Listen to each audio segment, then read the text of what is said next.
Hi, welcome to the award-winning Ed Brown Show.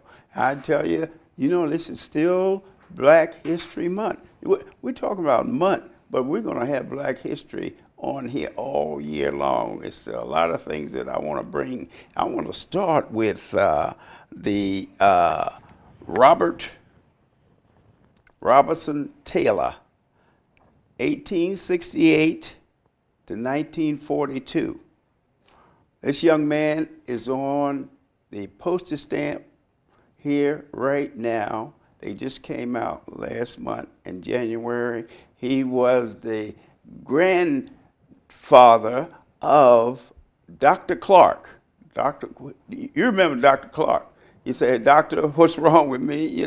Well, Dr. Clark this is her relative right here in Prince George County. I want to read some information about Mr. Taylor. He was born in 1868, died in 1942. Is believed to have been both the first graduate of MIT and the country's first academically trained black architect. Accomplishment that has opened a new professional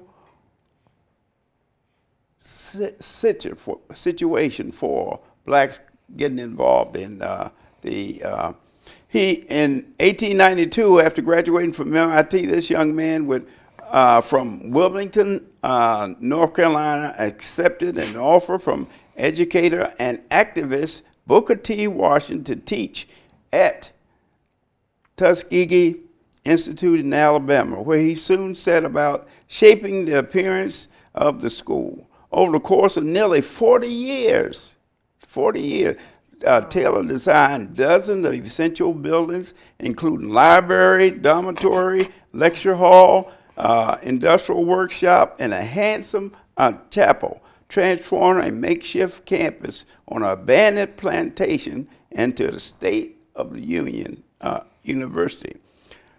Taylor worked as a teacher and administrator, was equally viable to the Tuskegee mission. While overseeing a program to train people, he also established a curriculum with a certificate to help graduates enter a collegiate architect programs or earn entry-level positions at firm. His work furthered Booker T. Washington's dream of fostering not just an African-American builders and carpenters, but architects who would plan buildings as well. Taylor was admired for his dedication of leadership at Tuskegee, and in 1911, he gave a speech that summarized the profound benefits of his education. In doing so, he capitalized only his personal strength, but he is the living legend, the love of doing things correctly and putting social ways of thinking into the best situation for the nation. So whatever you do, if you want to get some stamps, this is a young man that graduated from MIT and Tuskegee. You can go there and get his history, the information that I've had. Okay, what we have here is outstanding young lady, teacher B.J. Durham Enterprise, and she's going to tell us about some poetry. She's an educator, and she's a motivator, and she's the founder and the CEO. Okay, B.J., tell us a little bit about your organization. You're the CEO and everything, so you're the boss. Yes, that's right. First, let me say, giving honor to God, thank you for letting me be here. It's really an honor to be on your show again, because this is my second time. All right, yeah. Yeah, the first time I had my husband with me, and this Yeah, time we I'm left doing him it. home this Yeah, I'm doing it solo this time. Yeah. So my company is named BJ Durham Enterprise, LLC, and I'm about education, motivation, and enrichment for all ages. And the company is only 2 years old. It started, is that right? Yes, it's very new. It started last year, but I couldn't do much. My sister got sick last year, so I had to go home and be with her. And she passed March 1st. It'll be a year. So I'm happy to be back out here and she was a teacher also. And every day we would play school as kids. Right. And I was never the teacher. I was never sure the that she teacher. was the boss. Huh? Yeah, she was 4 years older, and she was smarter, and she became the teacher. But in my mind, You're the little sister, you know, that's why. exactly, you know, we Always be the little sister. always. But my mom would be the principal, so she'll be downstairs. Oh, So Mom she would would send be- me to the principal all the time. And my mom like, just go up there and do your own thing, you know, daydream and become your own teacher. But Right. don't get in trouble, so you don't Right. have to come back down here Right. to disturb me. So eventually I became my own teacher, and I became a special ed teacher. Yeah, congratulations. Yeah. Okay, tell us a little bit about your company and the things you're doing there. Well, my company is to motivate people of all ages. And I go around. Even senior citizens? Yes, I have poems for senior citizens. Oh, you have senior Yes. Okay. So I go around to the different schools, churches, and seniors' office, and I do my poems. And I'm also an author of a book titled Willie Lee. Willie Lee. Willie Lee. Oh, you can tell us about it. Yeah. You want to read your poems first? or the Okay, book first? okay, I'll tell you about that. Which one you want? Okay, well, let's go to the poems All first, right. because I've been writing poetry ever since before I was 10. Is that Yeah, right? so I What couldn't spare. motivated you to do that? Well, Write poetry. I was like almost nonverbal. I didn't talk much, but I had a lot inside me. Oh, I so I see. would express So, it by, that's a good way for expressing right, something, yeah. and not being able to spell well. I'm not still not a good speller. I would do a lot of drawings and, you know, just put people or break up the words while I got my point across. And usually I would talk about my family members in Oh. a poetic way. In a pointed way. Yes. So eventually I started writing more and more. And to this day, I don't have a book out, but a poetry. But some of my books started from my poem. And my book of poems will be titled My Life is a Poem. Your life is a poem. My Life is a Poem would be the Okay. title of my book.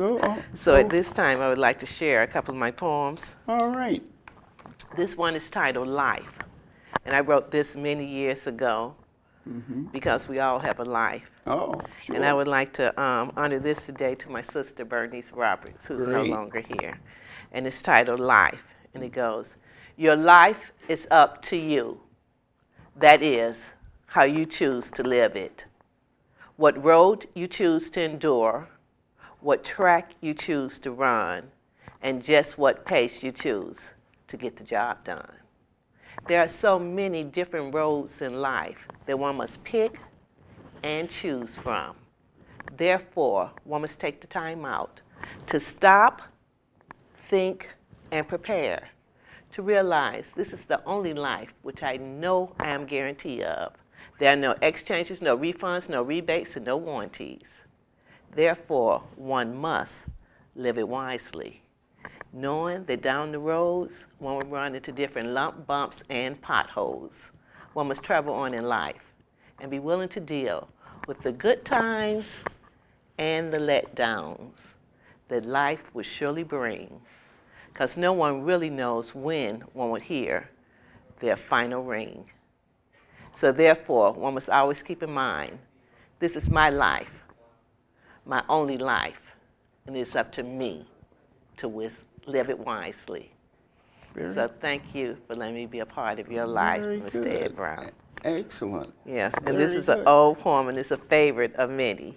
It's that's favorite why- of many. huh? Yes. That's the one you going to present to me, right? No, I have another one I You have have for you. another one? I have quite a few, but I'm going to give you, I have three I know of them it was here. one. I wasn't sure. Okay. Okay. Well, this one, since you was talking about Black history, and I'm a Black history sister, you know. Okay. I started my month off in January, and it's like we don't celebrate Black History Month, we celebrate Black History Year. Right. So I wrote this poem when I was in Chicago, and then I turned it into a little skit. And now I'm making it even longer because I want to add Carter G. Woodson talking about who, what, when, where, why. What's up with that? We won't celebrate Black History Month. We'll celebrate Black History History Year. Year. Right. Well, So this, because we have a lot of history that people are not aware of. You know, you really don't have time. I know it's quite a few things that I wanted to bring on the show, and I guess I'll have to do that. I understand the one you dedicated to your sister. You know, that's fantastic. Yeah. Now, tell us a little bit more about the one that you want to Recite now. read to us now. Okay, this one, we want to celebrate Black History Month. Like I said, it was a little poem just for my kids to do during the Black History time to let them know every month, every day, you pick up a book to read, not just the shortest month of the year. Right. And then it developed into a little skit.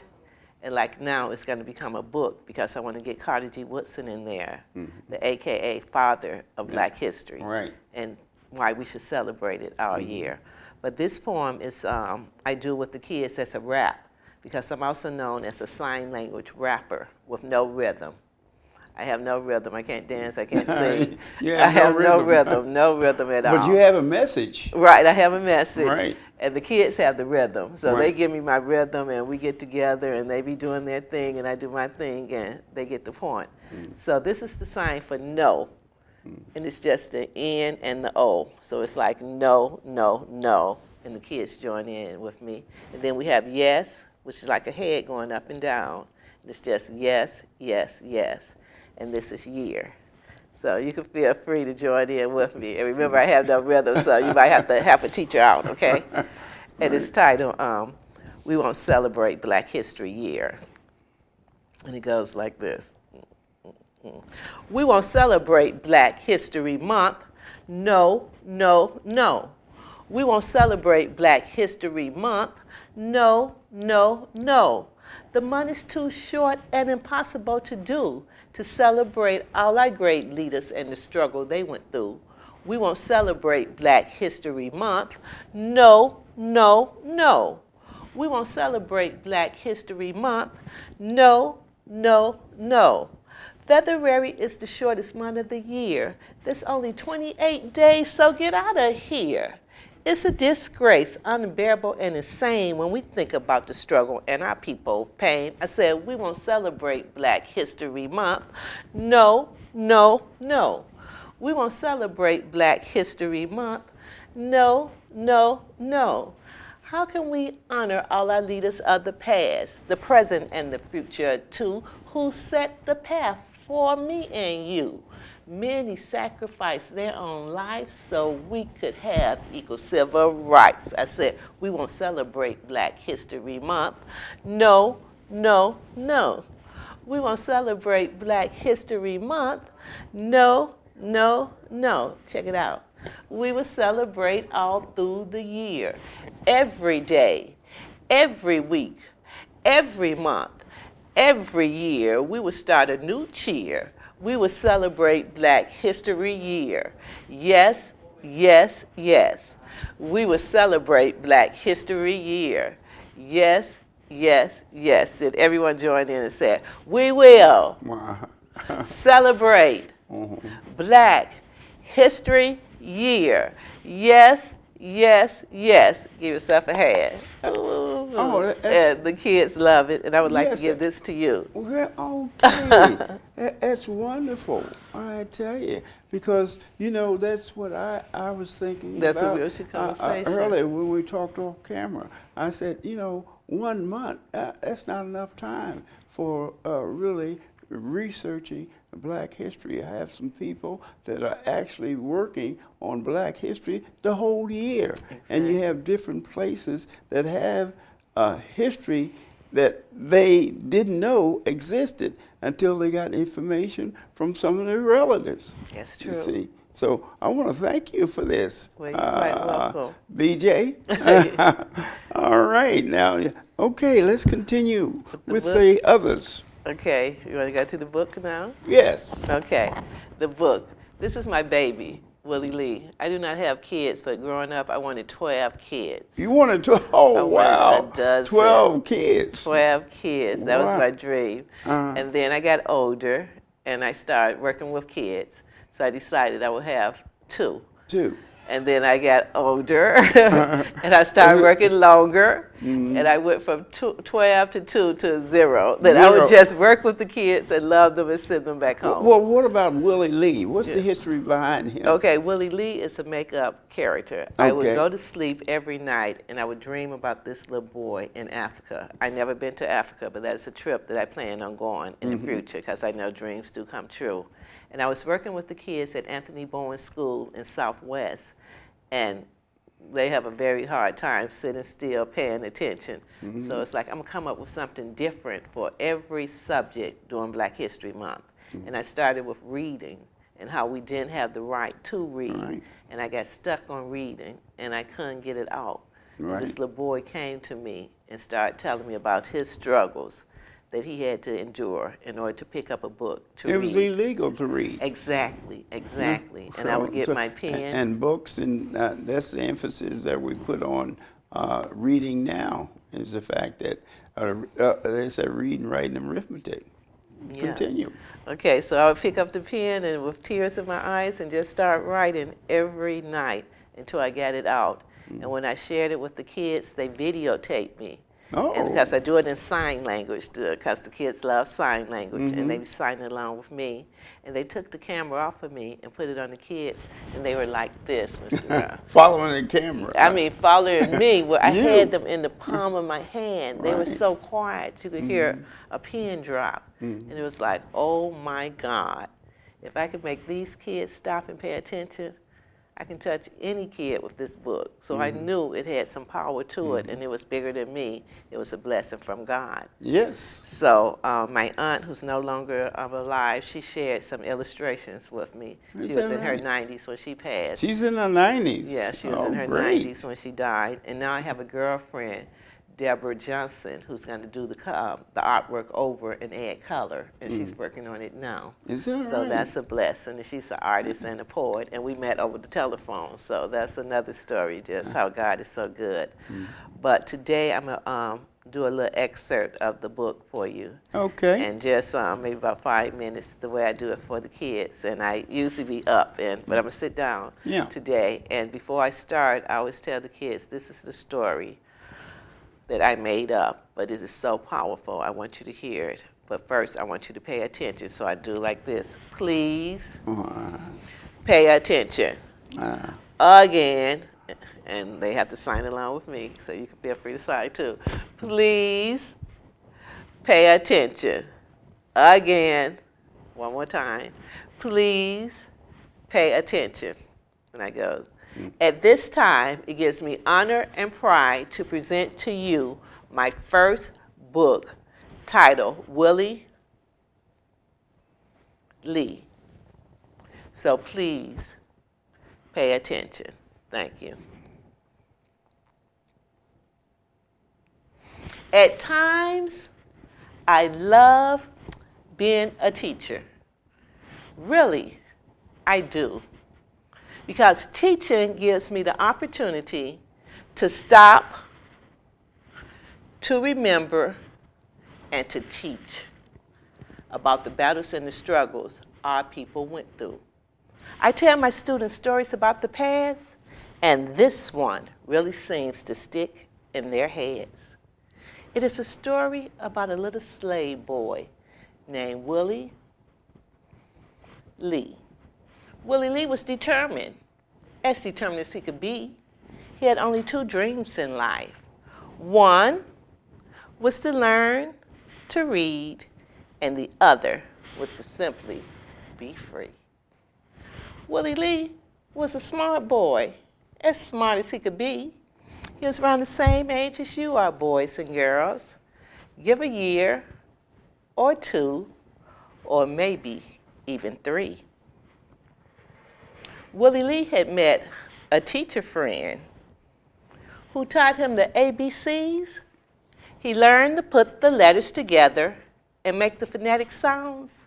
And before you knew it, Willie Lee was able to read every word and sign in town. Willie Lee would find old books in the garbage and in the trash. The books were the old books that the white folks threw away. And Willie Lee would search for those old books each and every day. Now, Willie Lee knew the books were old as they could be, but Willie Lee did not care, because when he would read a book, his imagination would just run free. When Willie Lee would read a book, he would often imagine he was no longer a slave boy living on a plantation, but he was a free child sitting in front of the classroom, reading, learning, and obeying all the school rules. Willie Lee would master everything the teacher wrote on the board because he knew reading was the key to his victory. Willie Lee had only two dreams in life. One was to learn to read, and the other was to simply be free. Now, Willie Lee knew that slaves had no rights, and if he was ever caught trying to read a book, Oh, wow. he'd get the beating of his life. But Willie Lee was brave, as brave as he could be. He had only two goals in life. One was to learn to read, and the other was to simply be free. Well, late one night, Willie Lee was reading a book by the candlelight when two overseers appeared right in his eyesight. They saw the book in Willie Lee's hand, and Willie Lee just put the book down slowly and stood up straight, tall and proud, and looked them both dead in their eyes like a free young man. Willie Lee saw the whip, long, black, and thick, and he knew he was about to get whipped. Nevertheless, Willie Lee did not cry. He just held his head up high. They took him to the back and tied him to a tree. They ripped off his shirt, and on his bare black back, you could see. The overseer raised the whip up high, high to the sky. Willie Lee, he closed his eyes and he prayed, "Oh Lord, please, please, please don't let them kill me, because we both know I have done nothing wrong. So Lord, give me the strength to bear the pain, because we know my struggle will not be in vain." The overseer raised the whip up high, high to the sky, and brought it down hard, slash, on Willie Lee's backside. The sound was so loud, one could hear each stroke echo all over the plantation grounds. The other slaves, they gathered around and they watched in anger, fear, and shame, too scared to yell out loud, "Stop! Stop!" knowing that they too would get the same. The overseer continued to beat Willie Lee, slash, slash, slash, into his blood and flesh you could actually see. Willie Lee's mother was screaming, crying, praying, "Oh Lord, please, please, please make them stop. This cannot be. Oh Lord, please, please, please make them stop before they kill my baby boy, Willie Lee." The overseer gave Willie Lee 4 more strokes and turned around and said to the black folks, "The next time we catch you trying to read a book, you won't get a whip to your back, but you'll get a rope tied around your throat." The other overseers, they laughed. They laughed as they proudly walked away. They didn't even turn around and see if Willie Lee was okay. Willie Lee was cut quickly from the tree. His knees hit the ground as soon as his hands were free. Willie Lee looked up to the sky and he prayed, "Oh, thank you, thank you, thank you, God, for not letting them kill me. And the next time I read a book, I'll be as clever as I can be I read by the moonlight, for the candlelight they can see. Willie Lee had only 2 dreams in life. One was to learn to read, and the other was to simply be free. And the book goes on and on and on, and I'm going to stop there. That's dramatic. And then you have the young people actually participating Yes. in, physically and going through. Because as far as the sign language, how did you get them to understand? You trained the youngsters? Right. Well, sign language is my background. I learned sign language in Chicago when I was Okay. working with special kids. And really, I was volunteering at a center with special kids, and they had some deaf boys there. And every morning I'd come in, they'd be like, "Good morning." And I'd just be so happy to see them. And the teacher pulled me to the side and said, "You know, they're talking about you every morning." And I'm like, "What?" And she said, "Yeah, this is a sign for ugly." So every morning I walk in, they'd be like, "Good morning, ugly." And I didn't know. No. So I'm just smiling Right. from ear to ear. So I'm like, let me learn this language and let me learn it well so they won't be able to talk to me no more. Right. So I would always teach my kids sign language because they love it. And when I'm doing the book, they sign along with me. 2 goals in life, to learn to read and be free. And then I have feedback questions in the back of the book. In the book, they actually participate. Yes. See, that's most important. And you know, you have a unique way of actually getting the point over. You know, so they are participants. And it's so. What other? Well, we have to wrap it up now. Okay. But tell me, what are you going to do in the future and plans? You know, give us some ideas. Well, my future plans is that I would like to take this book globally, like all over the world. Just And it's going to Willie different- and I. Willie Lee. Yeah. Willie Lee. Willie Lee, the little slave boy who is determined to learn how to read You've heard it and from be free. BJ here, BJ Durham, very unique, an illustration of poetry that she has worked with, and she'll be continually working with it, right? Yes. And if you need information, give us a idea of what you, as a volunteer, what can a volunteer do in a program like that? Well, I go into the churches. You know, they always having something special, some activity or something. So the churches and Yes, so the churches, the seniors' homes. Yeah, I go into the daycares with Yeah. the little kids and the high schools. I've even done it for college students.